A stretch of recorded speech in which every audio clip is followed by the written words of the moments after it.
Hey, everybody. Welcome to Quantum Souls. We have a new name, but same channel. And today, Brian and I are welcoming Patricia Walls.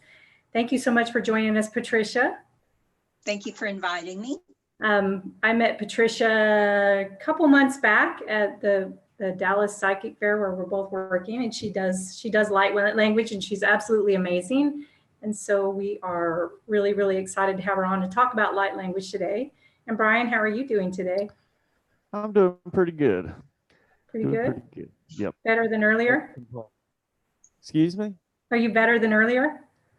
Oh yeah, I'm much better than earlier. It's just I woke up kind of in a grumpy mood, but I'm working through it. We can't have you being grumpy on the stream. Patricia will light language it out of you if you are. So not today. So Patricia, we're just going to grill you today. Is what we're going to do because Okay. Because I don't know much about light language. I've seen a couple people do it, and like we were saying before, I've seen some that, like when I listen to you do light language, I feel it. I feel it in my body. I mean, I really feel it. And I've listened to some other people. I'm just like, wow, I don't know about that being light language, but you kind of gave us a different perspective. So we're just going to, between Brian and I, probably just pepper you with questions about that. You're ready? Yeah. So first of all, you want to tell us a little bit about yourself before we start peppering you? Well, yeah, that's a good question. You want to use the pepper first or what? Yeah.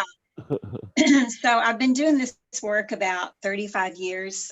Started out in shamanism, and then went to traditional Native American and spirit directs us to different paths, whatever it is that it's like next assignment. Right. And so I have been involved in Reiki, the Reiki movement, and hypnosis. I do quantum healing hypnosis sessions for people, and I'm claircognizant. So I do intuitive readings. Wait, hold on. Before you go on, quantum hypnosis, like as in the QHHT or whatever that is. Yeah, Dolores Cannon. Yeah. Dolores Cannon, right. Okay, sorry, cool. I didn't know that. So go on, intuitive readings. Yeah. Yeah, so I do intuitive readings. I'm an artist. I've taught, actually I'm not teaching anymore, but I used to teach emotrance and EFT for an organization in Europe, in England. And I just found that light language has taken over my life. So I'm not teaching any more of that. Then, spirit taught a few things like the journeys and shamanism and light language. And tell us how did you like get into light language, and how did it kind of evolve for you to where it is today? It is a funny story. Like I said, spirit has a way of saying next assignment, especially when you aren't paying attention and you're not listening to the messages that you should be getting. I've probably been doing light language my entire life, but I didn't pay attention to it. And that's the conversation that we had earlier, was that I think that everybody has the capability. We're just not opening up enough to it at the time. And about almost exactly a year ago, I was in the UK with some friends, some sisters. And I had taken, the sister that I had taken with me had begun to open to the symbols of light language. And I had a QHHT session with her. And the symbols came out in the session, and she was very timid about the whole process, and just wasn't sure about what it was, whether or not she should do it. And she went with me to Glastonbury, UK. And I had a sister meet me there who lives in Wales. And she had just began to actively speak light language and work with it. And she had actually began listening to Judy Satori when she found her own voice with light language. And since we were there, I asked her, I said, can you work with this sister that I took with me that I don't want to name because, you know, she may not appreciate me telling her story. So I asked, would you work with her and help her to figure out what this light language is, because I'm not that familiar with it. And so they worked together for a while. And then when I got home from the UK, I just started, you know, speaking it out of almost nowhere. And then I started writing, and then I realized that I've always written the symbols. So I started, you know, being more open to them. So actively, I've only been doing light language for about a year. So what does it look like when you're, what does it feel like? Or I mean, you know, like when I read or whatever, I know, you know, how it comes in for me. Does it work the same way as when you're doing like the claircognizance, or how does it channel in? Is there different at all? Well, for me, because I have my background in ceremony and praying, right? And so I have a background of knowing how to open myself up and say, okay, God, what message do you have for me? So basically when I'm doing light language for someone else, even for myself, I just open my mouth and start speaking. And it, you know, so you don't control the language that comes out if you're doing it. You know, if you're really being open to spirit, you don't control what comes out. And so it comes out in a lot of different ways. And like I said earlier, sometimes I can hear myself, and sometimes it sounds different from it than it did when I was speaking it another time. And in discussions with other people in the light language community, we've discovered that there's more than one language, although I believe it's all source language, but it's open to interpretation, if that makes any sense. As human beings, we all have a filter and we all hear things differently. And so if I asked you what love meant to you, your definition of love might be different than my definition or Brian's definition of love. And it's, for me, it's sort of like that with light language. I hear the language in a particular way, and then through my filter, I transmit it through my, you know, vocal cords. When I'm singing light language, it's entirely different from when I'm speaking it. So that's what I mean by, I'm not sure I can answer all of your questions. And well, you can. My explanation is going to be different from anybody else's because we all have our own understandings. Yeah, but go ahead, Brian. You mentioned these symbols. Is that similar to the symbols that are used in Reiki? Or do you know? For me, it's the same as speaking light language. Everybody draws the symbols differently. And so I did, out of curiosity though, one day Spirit had me, or whoever it is that talks to me, had me Google ancient languages. And I found a reference for Egypt. No, it wasn't Egypt, but it was some tablets that they found in Egypt from, how do you pronounce it? Mesopotamia? Mesopotamia. Yeah. The language was symbol. And so, similar. And so I knew you were going to ask me this because I'm psychic. Yeah. And so these are the symbols that I'm talking about. Oh, interesting. These are the Mesopotamian symbols? I found a tablet on the internet. I found a tablet and the symbols looked really similar to that. And what they said was that it was an ancient language. It was one of the most ancient languages. And I believe that because to me, what we're doing is we're speaking an ancient language. Well, that's what I was curious of, if it was maybe a channeling of an ancient language. And, I wonder if there's similarities, like when, some churches or religions, they speak in tongue. Right. Right.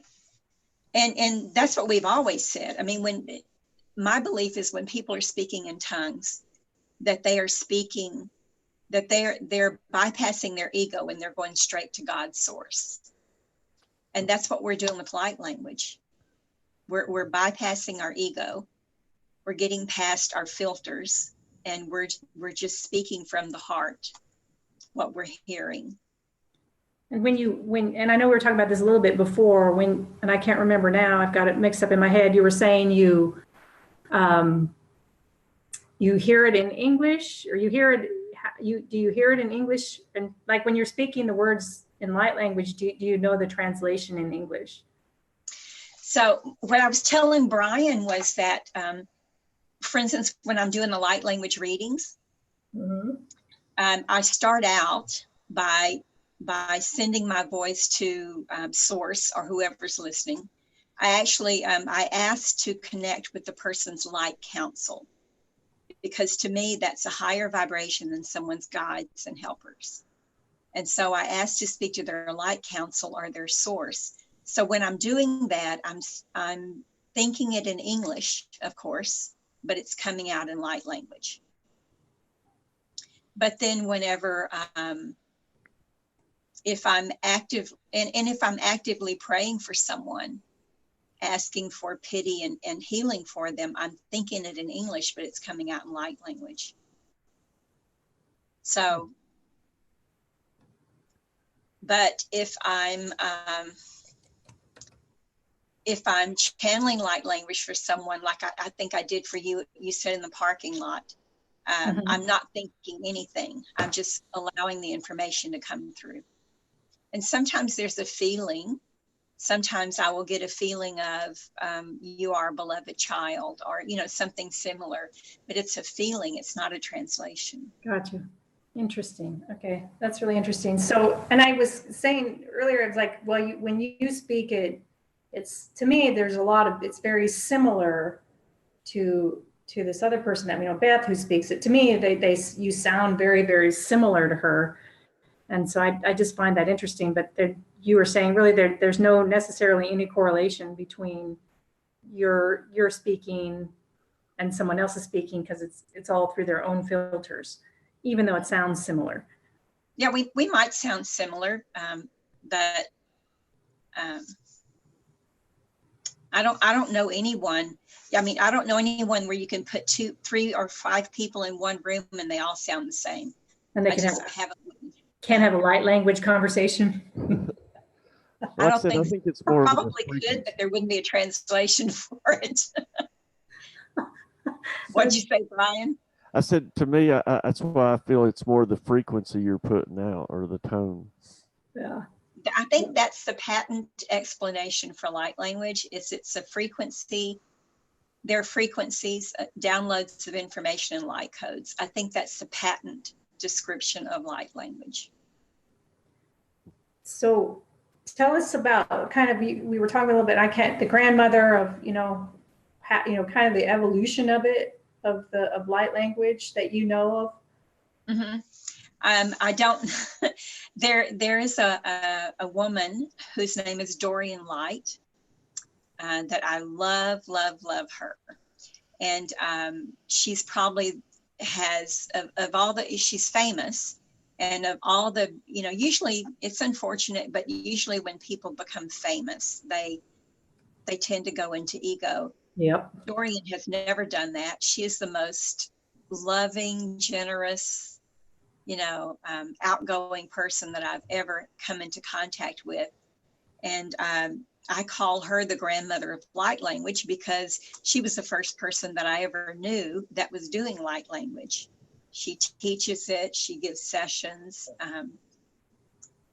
But since then, I've also heard of several other people. Judy Satori is another one who's world known for light language.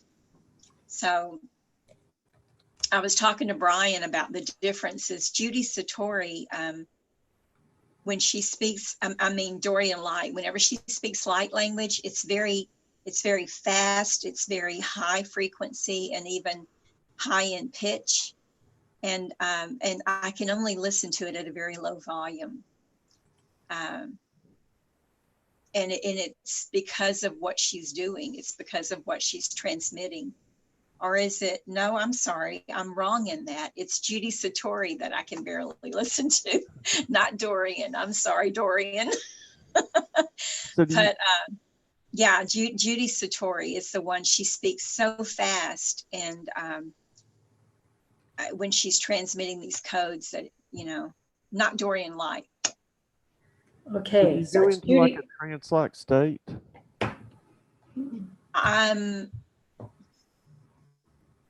Yeah, I'm pretty sure, because you have to get out of your ego. You have to let go of your the filter that we try to use. I have a lot of people who come to me who say, I want to be more intuitive. I want to learn to be more intuitive. And my advice to them is always get out of your own way. Stop questioning what it is that you know. You know what you know, and just trust that. So Absolutely. to me, it's the same way with light language. And so how do you incorporate it now into all of what you do? I mean, are you pretty much doing only light language, or you do both, or how does that work now for you? No, I don't do just anything, any one thing. It's part of being multidimensional. I believe that we're all multidimensional, but some of us more than others. There are some people who are able to focus on just one thing, and I congratulate them in being able to do that, but I've never been able to do it. And so you're in a crowd of three. Yeah, so I've incorporated light language into almost everything that I do. I make these pendants, and there's light language embedded in the pendant, the symbols. I paint the drums, and of course there's light language on the drums. Well, you painted that drum yourself? Did I what? The drum that you showed us, that was one that you painted? Yeah. Oh, that's awesome. I didn't catch that. Oh yeah, I paint that. I used to make drum. I still do. I guess I could make shamanic drums from animal hides, but I prefer not to. Right. And so I found about a year ago, about the same time, I found something called Remo drums. And they're vegan. They're fiber skin. They're synthetic, so they're not made from animal hides. And so now instead of making the drums, I buy the Remo drums, and then I paint them and sell them. Awesome. So, and I didn't really get we started talking about, it started with Doreen Light. Doreen, I don't know how you spell her name, but how the light language thing kind of evolved. Or just overall, we never really it evolved, like I said, from England, from the UK. Mm-hmm. Once I was there, I mean, the whole like the history of it. You were talking about before we started. We talked about like the harmonic convergence and how it kind of grew out of that, or something, right? You were. I think that you were asking me when I thought it began. Yes, and that part of it. Yeah, I think that my answer was for us to be able to transmit light language and really to be able to do psychic work, any of that, your frequency has to be high enough, right? So there are things there's work that you have to do on yourself to get rid of baggage that we're carrying so that your frequency and your light quota can be high enough. And what I was saying was, I think that quite possibly whenever the harmonic convergence came in, that sort of kickstarted a lot of people into doing their own personal work. Mm-hmm. to let go of some of the layers of crap or whatever that we've been carrying all this time. And so I don't know how many people are doing light language actively, consciously doing light language, but I think that everyone has the capability. We're all doing it on some level. I think it's growing. I think there's a lot of people out there. Yeah, I think it's growing because, you know, with the influxes of light that are coming onto the planet right now, and the work that everybody's doing on their own personal selves, that we are raising the vibration. And whenever you raise the vibration collectively like that, everybody's affected. Right. I was thinking, when you do it, to me, it's like we're talking about, it's frequency. So not only is it informational, but then it's also like a physical, kind of a physical adjustment, or, you know what I mean? Like an energy, a lifting of the energy, or raising the vibrations, or however you want to look at it. So it seems like it's kind of two-pronged, right? Yeah, I think so. Yeah, I do. So is this something you have to like prepare for, or does it just like all of a sudden you get a transmission come through? You mean when I'm doing it personally? Yes. I no and no. No.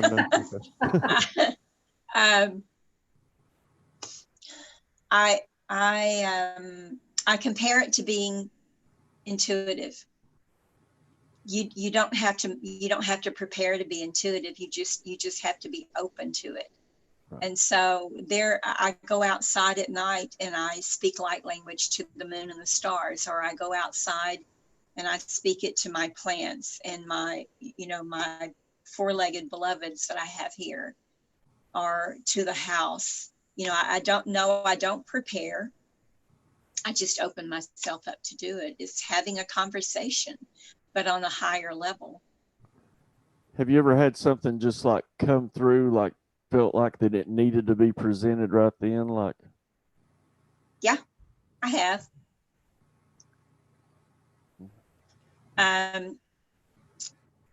There are times, like there's someone that I know right now that's in the process of transitioning from the body to the spirit, and there are times when I receive a nudge to pray for him or to sing for him. So I think that's what you're talking about. Yeah, spontaneous transmission. Yeah, just like something like felt like it needed to come through right then. So, do you think that say we in a more like higher dimension, in a more spiritual, lighter dimension, that's how they communicate? Well, it's interesting because one day I was talking to whoever listens, and I was complaining because, as human beings, we have an ego. We all have egos. And I was complaining, why is it that so many people can see these spaceships? Why is it that so many people can see these light ships and I've never seen them? And I was just complaining and, poor me, why? And it's like I got the feeling of this chuckle, it's like, you are so funny, and what I heard was, we are from the 33rd dimension, and we don't travel in light ships. We don't travel in spaceships anymore. It's not necessary. And that's why you don't see us. So we get these, if we're open to it, we get these reminders. And the funny thing is we all receive them. It's just that most people write it off as imagination, or, garbage or something, but we all receive these messages. We just don't all listen to them. Oh, and I'm guilty of the same thing. I used to dismiss these so-called voices coming into my head and would just dismiss them as, a passing thought. But now that I've actually started paying attention and listening to those things, and if you actually try to follow them, it seems to lead you in the right direction. Mm-hmm. Yeah. Um, one of the most common questions that I get from clients, whether it's in a reading or clients, one of the most common questions or request is, help me be more psychic. And it just cracks me up because, you know, it's all so simple. It is just all so simple. You just have to listen and be open. Yeah, And trust yourself. Make it harder than it needs to be. That's for sure. Yeah. And it becomes a, you know, like it's like a muscle anyway, or something that for me, it's always just became a matter of, I want to say trial and error, but just being willing to just put it out there or experiment with it, and then you start getting feedback that you're on the right path. So that's, right. You know, that's. And the feedback is so important because, like I said, we all have egos and fears, and you know, and I really love it when someone says, yes, you know, I know who that is, you know, I'm describing a relative or something. Oh, I know who that is. Yeah. You know, and so it does help. It helps me to have more confidence. And just keep the flow going. So for sure. And I'm curious, I want to circle back a little bit to the QHHT. So, you know, have you ever heard of Allison Coe? I haven't. You haven't heard of Allison Coe? Okay, has a YouTube channel, and it became a big thing on YouTube with the event, you know, and it's Dolores Cannon's event that she said, you know, that whatever was going to happen is one big sort of booming event that's coming. Are you into any of that, into the event? I do. I am familiar with the event. I am familiar with that. Yeah. So I'm just curious of your take on it, because, you know, after I started hearing about it earlier this year when I stumbled onto this Allison Coe, and I just thought is interesting, because I know Dolores Cannon's work and I find her interesting, but I'm not really intimately knowledgeable about it. But you know, for the event, to me, like, the event is just this ongoing process that we're in right now. That's how I see it. But I was just curious if you had a take on the event. There are, yeah, you're right. I mean, there's so many different people talking about it. There's actually a Facebook group that was created for the event, and I think her name was Jen Tara. I think Jenn. But she created a Facebook group, and they talk about the event. And one take is that it's going to be an influx of light that comes to the earth, and that it's going to move through the, you know, around the earth as a wave of energy that affects everyone that it touches in a positive way. And you know, people are saying, oh, it's going to happen on this day, and it didn't happen. Right. It's like, oh, what, you know, okay, now it's going to happen on this day, and it doesn't. Okay, now it's going to happen on this day. And I bought into the hype of that for a while. And then finally I just said, okay, God, what's going on here? You know, what's going on here?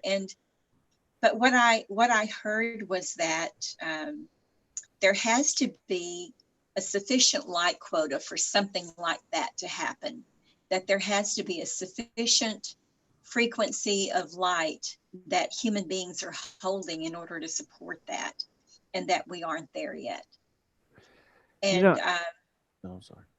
Go ahead, Brian. No, I think it's like Susan said, I think it's an ongoing process. And I think with the release of this dark matter hurricane that they're talking about, and if you listen to some scientists, they say that dark matter is consciousness itself. So like I said, I think that we're living through this event, and I know there's already been sort of an awakening process thus far throughout the years, and it seems it goes in waves. And you know, I just wonder what this dark matter hurricane is going to bring, so to say, because there's definitely more people waking up more and more every day. So Yeah, there is. I haven't heard of the dark matter hurricane. I actually I don't get on the net that often, you know, to because Smart. it can really yeah, it can become overwhelming, Yeah. and it can literally take over your life. It's by I mean, design. That's by design. Yep. People to yeah, distract but people from the absolutely, inner journey. absolutely, Yeah. Hmm. yeah. Because I've seen people just get so immersed in that they have to listen to the live interviews. They have to, you know, they have to, and so they have like 20 people that they're following, you know, trying to keep up with the world events on that side of it. And it just becomes overwhelming. And I do still listen, you know, to bits and pieces. I get bits and pieces from people, but you also have to have your own personal connection to source, Yeah. and instead of relying on what everybody else is saying. You know, it's But interesting. I do agree with you though that it is an ongoing process. The when in 20 around the 2012 thing, you know, the 2012 or whatever the exact date was, I was had dropped my, I forget, it was my must have been my daughter off at school, and I was driving home from, you know, it was the big day for that was the event. And I was driving down the road, and the sun was like coming was right in my face as I was driving down the street. And and this message just came in. It was like, this is why we don't show you everything at one time, because you would be blinded by, just like you were saying, you know, everyone kind of is at their own pace and there's not enough light. If you can't hold the light, if you got that light wave, it would wipe you out. You would be wiped out. You would be fried Right. and burned. And I'm like, oh my God, that's so, you know, it just kind of came in out of nowhere. Talk about listening to your intuition. It was just kind of funny to me. I'm like, oh, well, that makes sense. You know, there's nothing major that way. It's going to have to be a process for what you said, the very reason there's not enough people that can anchor the energy. And so slowly it's going to be more of a gradual thing as we keep, and hopefully we'll get to it in time. I do feel like there's some sort of urgency to it. Just looking at what the planet's doing, that I think if we need to get enough people to a certain point by a certain point, but I could be wrong about that too. I don't know. I know that around, I guess it was around 2010, I was getting visions of catastrophes happening for the Dallas area, for the Dallas, Texas area. And I was really confused about what I was seeing. And so I contacted some of my sisters, and, you know, in what we're doing, we've got contacts all over the world, right? The internet has allowed us to make friends with people from all over the earth. And so I contacted sisters, not in the Dallas area, but different areas. And I took them through a timeline journey because I wanted to see if everybody else was seeing what I was seeing. So I didn't tell them what I was going to be doing and why I was doing it. I just said, would you be willing to play with me? You know, would you be willing to let me take you through this journey and see what you see? And they were like, oh, and this sure. is you doing the your QHHT process? Or? This was long before I knew about QHHT. Oh, okay. Sorry. But I would just take them on a journey. And it's really too long to explain here, but I took them on a timeline journey of what does it look like where you live right now? Okay, what does it look like? And they would describe it to me in deep, and I had them go into deep detail about it. Okay, well, what does it look like in 3 months? And so they would describe to me what they felt or what they saw. And then what does it look like in 6 months? What does it look like in a year? But without a doubt, each one, I did it for 10 sisters, and each one of them described the same scenario to me. They didn't know each other. None of them knew each other, but they all described the same scenario. And it was the same thing that I had seen, basically, but different levels because they were in different parts of the world. So this was how the event, as you would call it, at the time that was being predicted was going to affect different parts of the world. But it was all devastation. All of it was. And so my guidance had told me that I needed to prepare for that. And when it didn't happen in 2012, I'm like, okay, what's going on? You know? And then my guidance said, no, it's going to happen September 2013. Well, it didn't happen in September 2013. Then it was going to be 2015. It didn't happen in 2015. And then it just sort of dissipated. There's been no more talk or feeling of devastation. And so I asked about that one too. I'm like, you know, WTF, God, what's going on here? What was all the fear about? What was it? Why did you have me, go into survival mode? And it was pretty much the same thing. There was the possibility that this was going to happen based on the consciousness of human beings at the time. This is where we were going. And now it's not necessary. I mean, that was the explanation. And the other half of the explanation was that, and this is when Star Nations was talking to me, the other explanation was we've invested a lot into humanity and the planet, and we're not going to see it go down that way, and that yes, there will be devastation, but on a smaller gradual level, because the earth does have to go through her process. Right. Things do occur. There's death, there's life, there's rebirth, but that it wouldn't be on that grand scale that we were all seeing. I think that's why you really can't put a date on it. I think it was like Susan was saying. I think it's really when enough people get on board to actually come into that frequency where we can make those changes, and we're just not there yet. I also wonder if, like with the whole thing with the event thing, and because it was the QHHT people, and they were doing these sessions, and all of their clients were describing the same thing, just like you were just talking about. And what I wonder, or am beginning to think, is part of it is the tapping. They're just tapping into their own collective consciousness, that whole storyline that had gotten fed out into the collective conscious. And so when we were tapping into that stuff, I wonder if we weren't just tapping into what the collective story was. Does that make sense? It does. Well, one thing that I always share with people is that one of the beings that I work with is Grandmother Spider.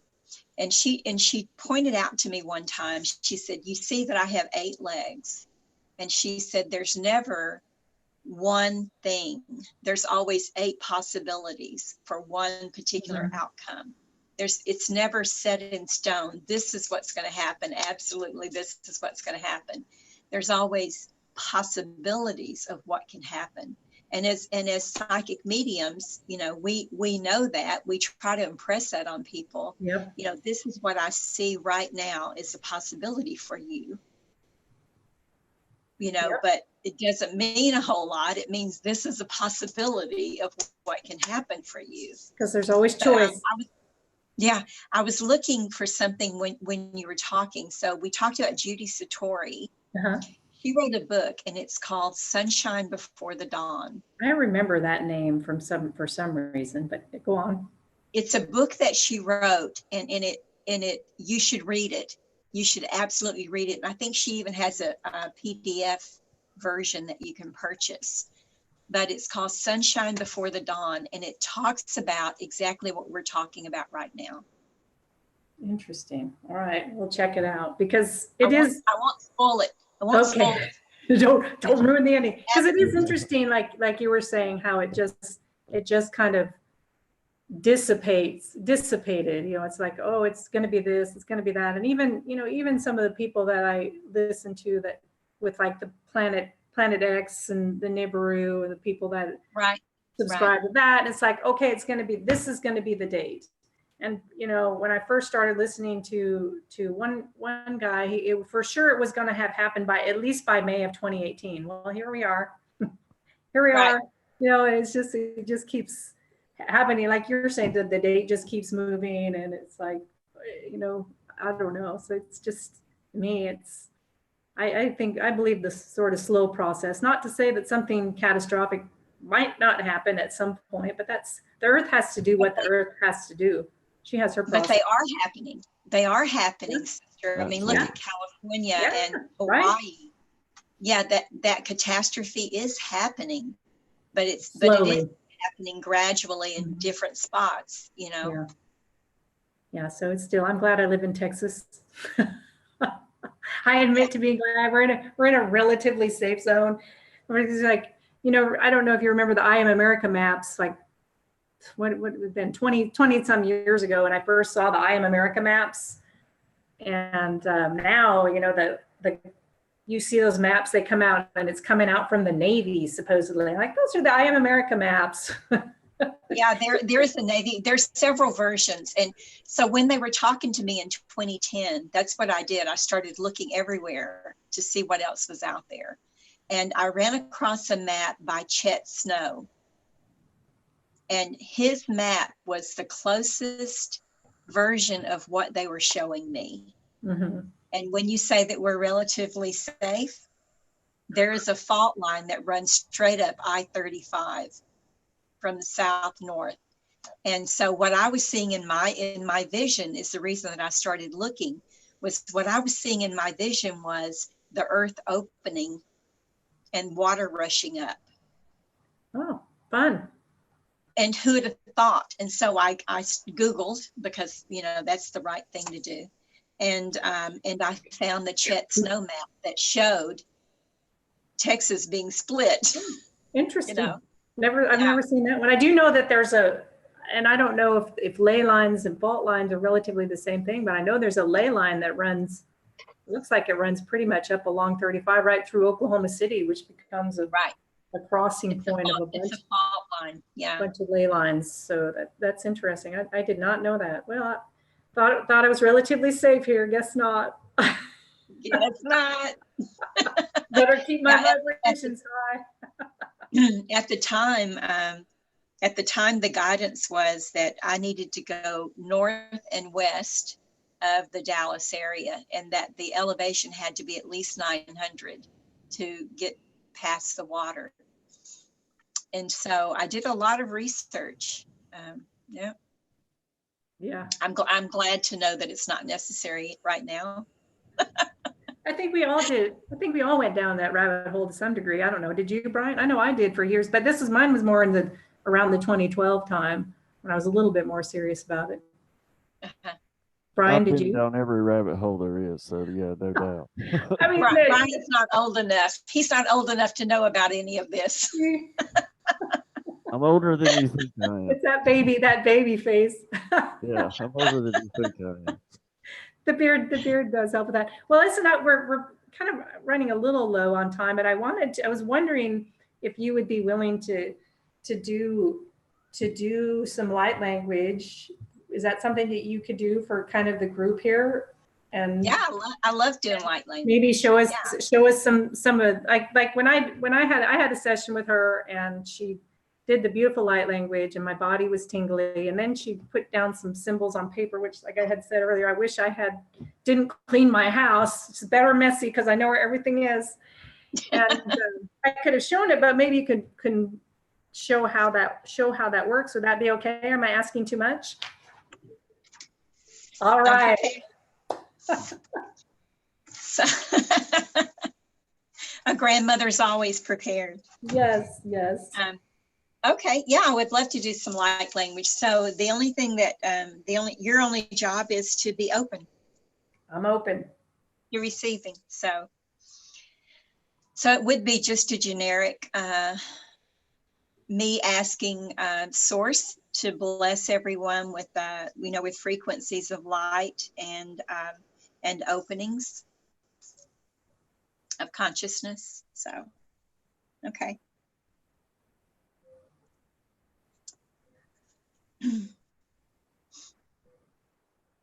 She ora ki e na mama ki e cho ni di e para e dor ki e na kapa e wu ashi wu magrepa e di He no nori ki I ka para e to toka a I momoma.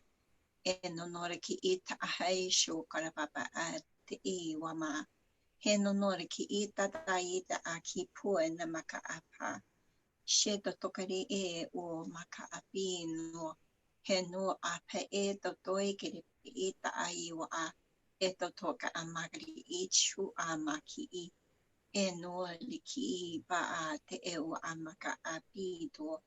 Te o nama ki I toa I chu a maka. He no no ka pa a e to a kiri popuringa la pa a. E o chi I toi ki I pa a le no ki I pitiri. Te rewa a ki I o a ma chi I. She pokari taka a I o ni ki pita a. E o a ma ki I wishi. Hai no ka pa a te wa. E to tokiri I tapa a I do a. E no a he u pa ai I ko titi I to a I u a ma. E ua e ki e no ai I to tiri. Hai I no ka pa a he ua pi toe. E no riki pi ta a. Okay, so I did. Um, can you see that? We have to pick the I other may, one. I may have to text it to you and then you can post it. I can see it. Okay. When I make my screen big, I can see it on the actual stream. So Okay. awesome. So these are the codes that I received for everyone. And again, they're light codes of information, frequencies, they're upgrades, clearings. You know, I got a similar feeling like when Radiant Temple Reiki has done some Reiki on me, and even Susan's done energy work on me, and it seems when it's coming through, like my stomach always starts growling and grumbling around and get kind of nauseous like feeling, and I feel this like warm energy go through me. So to me, that's when the proof's in the pudding. That's when I know that it's the real deal. Yeah. The stomach growling for sure. I can really feel it in my solar plexus, tingling in the upper at first, and then for some reason the right side of my body. But I assume it's one of these things where whatever you're needing, your body takes on, and what you don't need, just like the stones. But yeah, I just love it. I can just feel it when you do it. I can feel it. It's a physical experience for me. Yeah, me too. Thank you very much. Yeah. It was awesome. Thank you. That was a treat for us. Absolutely. Well, thank you for asking me to come and talk with you today. I've been looking forward to it. Well, and yeah, I would love to have you text me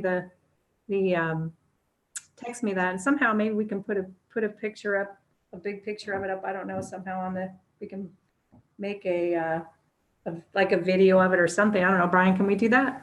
I could do that, or I could also change the thumbnail to this video and make it as the. Oh, that's a brilliant idea. Okay, yeah, that was fabulous, and I feel lighter. I do. I feel, because I've been a little bit struggling with the energies. I don't know how Deborah and I were talking earlier today, and I know Brian and I were talking earlier. So it's been a little bit of a cranky energy the last week or so. I feel a shift, definitely. Thank you, Patricia. Yeah, I've been kind of cranky and also really, really sleepy. Yes. Really sleepy. But can't Do you sleep. listen to Lisa Transcendence Brown? Never heard of her. I love her. She gives a daily forecast, I guess, and she seems to always be right on, on cue about what, the group consciousness is feeling. And she did talk about the sleepiness, that it's the influx of light that's coming in, has a lot to do with our feeling sleepy. Because, whenever we need to really process something, Spirit puts us to sleep. That way, we're getting out of our judgments and criticisms. Yeah. Well, that's like Susan does have a a lot of daily judgments vibe. and criticisms. Right. It still blows my mind how Susan does a daily vibe a week in advance, and it seems to fall right in line with the way the day is going. Oh, good. Yeah. It is interesting the way, and I always find them interesting that they come out in a little theme. Yeah, Deborah says she has trouble. She's tired, but she can't sleep. Just like you were saying, that's the problem. That's the problem that a lot of us have had. Can't sleep because you're doing so much work when you sleep. You're out of your way, but you're doing work, and all this stuff is going on. That's what I've found for this last week. I've had some weird dreams. I think a lot of people have had weird dreams this week too. Mm-hmm. Yeah. I was telling the sisters this morning that I have a Facebook group, and so we post about what's going on with us. And I was telling them, the dream within the dream that we have sometimes. And so this dream that I had this morning was that I was so sleepy that I couldn't wake up in the dream. And I thought, well, how appropriate is that? During the day, I'm so sleepy. I'm not off all the time. And then when I'm asleep, I'm sleepy. So it was the dream within the dream. Yeah. Maybe the light language brought us all some peaceful sleep for tonight. Either one of the two. Either we're all going to get hyped up with dreams, or we're going to have some nice peaceful sleep. I hope that you have a peaceful sleep. I'm guessing, though, coming from you, I think we're going to be getting some work. Yeah. Well, it's downloads of information. Yeah. And frequency. It usually ends up being an upgrade. Yes, indeed. That's the thing about it, and it is so important to just like you were saying, just stay open and listening, trying to follow our intuition as much as we possibly can. It's so important. I mean, it's so hard to drop the programming and just keep following the path, because and then also, like we were talking about a little earlier with all these things, like with this whole the event and all these distractions that get thrown out at us, and this worry over, is something going to happen? Do I have to be prepared? And here I am thinking, oh, I'm safe in Dallas, but turns out someone else is predicting, we're not safe in Dallas. So it's like, we're going to be sorry about that. Well, it's good because I apologize in advance for that. We're going to be where we're going to be when something happens, and there's no if something were to happen. You're in the right place in the right time, and you're also, wherever you're at in your own development, you're on your path and you're where you're supposed to be right now. That's the other aspect of this. People get worried that they're, that I'm not far enough along, or I don't know enough, and you're exactly where you need to be. So that's my feeling on the matter. Absolutely. All right. Do you have anything else for us? You want to tell us about your channel or your sessions, or I guess you don't have a channel, but Facebook. Yeah, well, you have my webpage, patriciawalls.net. I put that in the description. Yeah, and there's information there about the QHHT and the light language, and my Etsy store where I sell the drums. And oh, awesome. Can you show us a couple more drums before we depart? You have any handy? Sure. Yeah. Brandy, I can see you getting a drum. You seem like a drummer to me, Brandy. I know Brandy's here. Ooh, look at that one. Wow. That is beautiful. Did you painted that? Yeah. So she's pregnant. You see? Yeah, I see that. Yeah. That is awesome.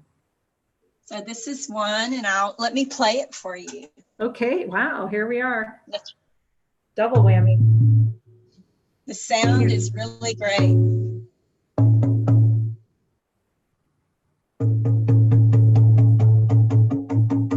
Wow. That's one. Here's another turtle. I love that. Terrapin. See, all the drums sound different.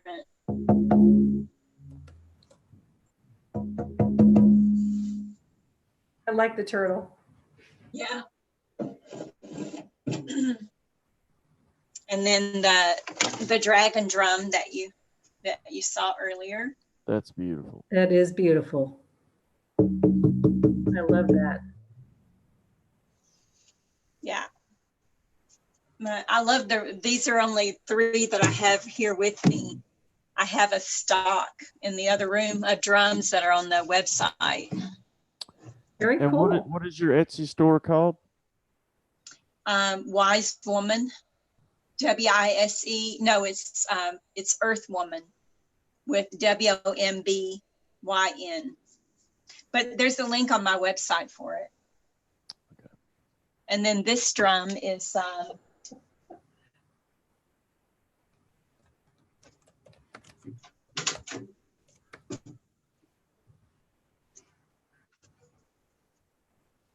this drum is actually made from, this is a buffalo drum. This is a hide drum.